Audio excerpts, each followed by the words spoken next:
Clase número 8, el oído humano. El oído humano, instrumento increíble. La complejidad de su diseño sería comparable a la de un ecualizador de más de 500 canales, y que consumiera menos que un reloj pulsera. Trataremos de explicar aquí lo mínimamente necesario para comprender, aunque sea someramente, los comportamientos del oído humano que hemos venido describiendo en estas videoclases. En la internet hay decenas de animaciones que, con tal de ilustrar la fisiología del sistema auditivo, sacrifican la física. Los frentes de ondas que se muestran corresponden a una frecuencia totalmente inaudible, de unos 80 kHz. En una onda audible tendría que estar al menos 4 veces más separados. Salvando ese detalle, servirá para la explicación. Pues bien, las ondas de sonido mueven la membrana timpánica y esta a los huesitos del oído medio, a saber, el martillo, el yunque y el estribo. Sí, a alguien le pareció un estribo. Este último termina empujando la membrana que cubre la pequeña ventana en la cóclea llamada la oval. Esta cóclea, que es donde las ondas de sonido terminan su recorrido, es por donde empezaremos a explicar el funcionamiento del sistema.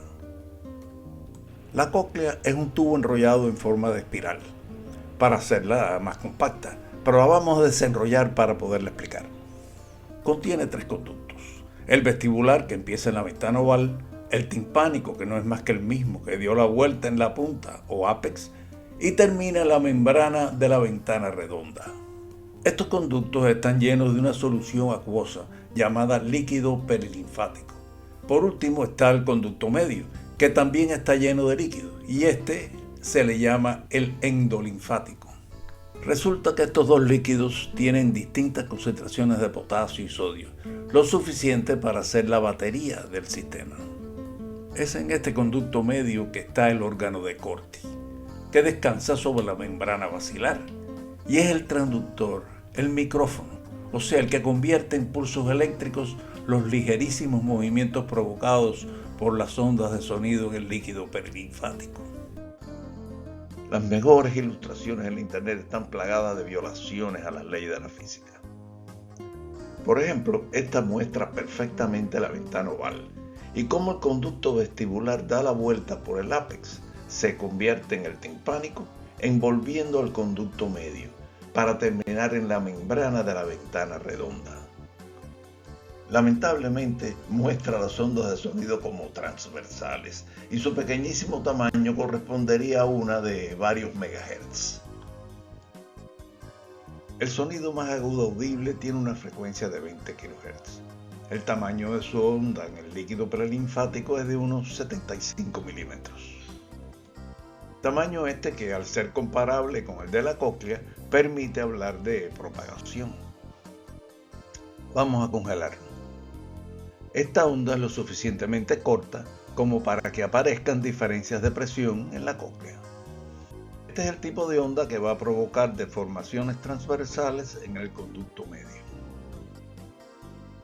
2 kHz se reporta como la frecuencia a la que el oído humano es más sensible.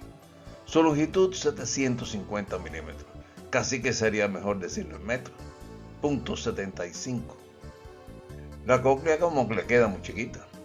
Sin embargo, ya a esas frecuencias no van a existir diferencias de presión significativas dentro de la cóclea, que serían las que pudieran producir deformaciones transversales a la dirección de propagación. No puede ser ese el mecanismo.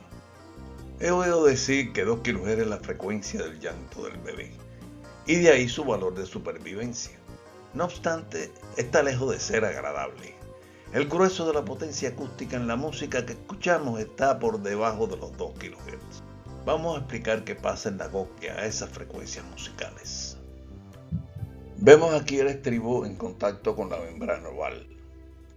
El conducto vestibular que retorna por el timpánico, envolviendo al conducto medio, y que termina en la membrana de la ventana redonda. Destacamos en línea de puntos la membrana basilar. Sabemos que cuando las ondas de sonido golpean el tímpano, su movimiento se transmite al huesito del estribo. Este empuja la membrana de la ventana oval, y todo ese líquido perilinfático incompresible se mueve como agua en una manguera, inflando la membrana que cierra la ventana redonda. La membrana basilar experimenta una fuerza de arrastre debido a la viscosidad del líquido. Cuando la presión acústica se invierte en el tímpano, el estribo ala la membrana oval y el movimiento se invierte también. Así va el movimiento en la cóclea. Nótese que la fuerza de arrastre somete a la membrana basilar a una oscilación forzada. Esta es una sección de la cóclea. Las flechas indican la dirección del flujo del líquido perilinfático, y este oscila al compás de la onda de sonido en el tímpano. El órgano de Corti se mueve con la membrana basilar, mientras que la tectorial se mantiene fija al hueso. En el órgano de Corti están las llamadas células ciliadas, por tener como pelos que van hasta la membrana tectorial.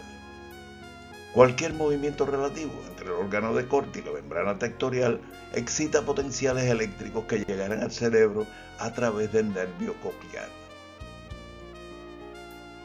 Y aquí es que viene lo más interesante. La membrana basilar es elástica como un globo.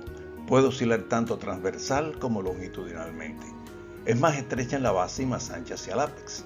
Además, está más tensada hacia la parte más corta y se va aflojando hacia la más ancha. Bien sea por la propagación en los muy agudos o por las fuerzas de arrastre en los graves, las distintas partes de la membrana basilar vibran en un movimiento oscilatorio forzado. Hay zonas que resuenan y otras que no. Esta animación va a dejar claro cómo es que, de acuerdo a la composición espectral, algunos nervios se activarán más que otros. El cerebro transformará eso en las sensaciones de altura y timbre.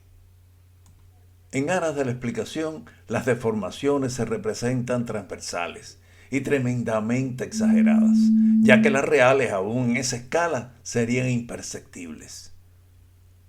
Las oscilaciones de más baja frecuencia resuenan cerca del ápex, mientras que la resonancia se corre hacia la base cuando la frecuencia aumenta, dándonos así la sensación de graves y agudos. Pero esto puede ocurrir de forma simultánea, y así percibimos las díadas y los acordes. Obsérvese cómo es que a medida que más nervios cocleares se activan, más placer experimentamos.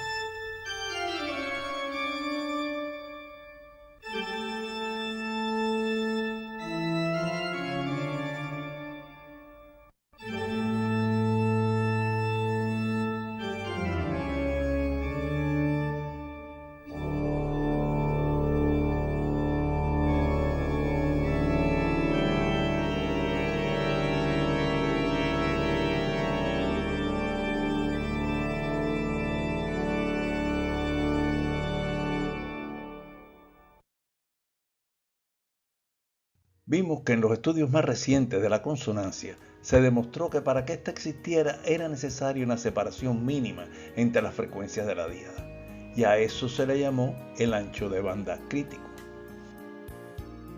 Pues ese ancho de banda se corresponde con las propiedades oscilatorias de la membrana basilar. Parece que el modelo funciona. La naturaleza no suele complicar las cosas sin una buena razón. ¿Por qué la enredada mecánica del tímpano y esos 3 huesitos? En otras palabras, ¿por qué la sabia naturaleza no dejó que la onda que viene por el canal auditivo actuara directamente sobre la membrana oval? ¿Verdad? Ondas de sonido de igual potencia acústica producen en el líquido perilinfático presiones unas 60 veces mayores que en el aire, mientras que los desplazamientos van en proporción inversa. Esas presiones acústicas tan pequeñas de las ondas en el aire no pudieran mover el líquido, y la casi totalidad de la energía acústica incidente sería reflejada. En cambio, el tímpano integra la presión sobre toda el área del canal en el punto que lo une con el martillo. Este hace palanca con el yunque y este último con el estribo, multiplicando la fuerza por un factor de alrededor de 3. El estribo aplica esa fuerza sobre un área unas 10 veces más pequeña que el tímpano. El mecanismo del oído medio termina multiplicando la presión unas 30 veces. Ah, ya entiendo. El oído medio amplifica la potencia acústica. Sebastián está usando mal el término amplificar, pero tiene el atenuante de que lo he visto mal usado hasta en publicaciones serias. Un amplificador usa la energía de una fuente externa para reproducir una señal débil a una potencia mayor. El oído medio no es más que un sistema de palanca que intercambia desplazamiento por fuerza. A veces un esquema de palancas y ejes resulta más fácil de entender. ¿Y qué es eso que parece una montaña rusa?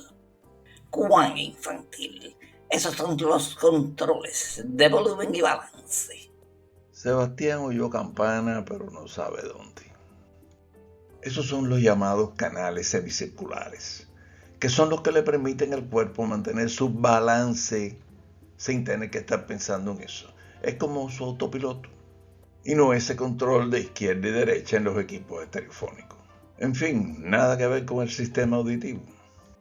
Ni siquiera lo del control de volumen fue un total disparate, porque existe un control de volumen. Resulta que hay un músculo que va al martillo y otro al estribo. Cuando se contraen, limitan sus movimientos, atenuando así las vibraciones. Estos no solo impiden que destruyamos nuestra propia cóclea cuando gritamos, sino que es lo que nos permite oír tanto un susurro como un concierto de rock.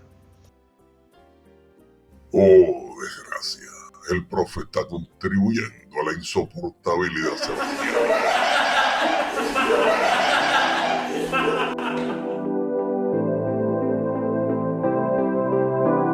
Y aquí termina la clase número 8. Suscríbase al canal.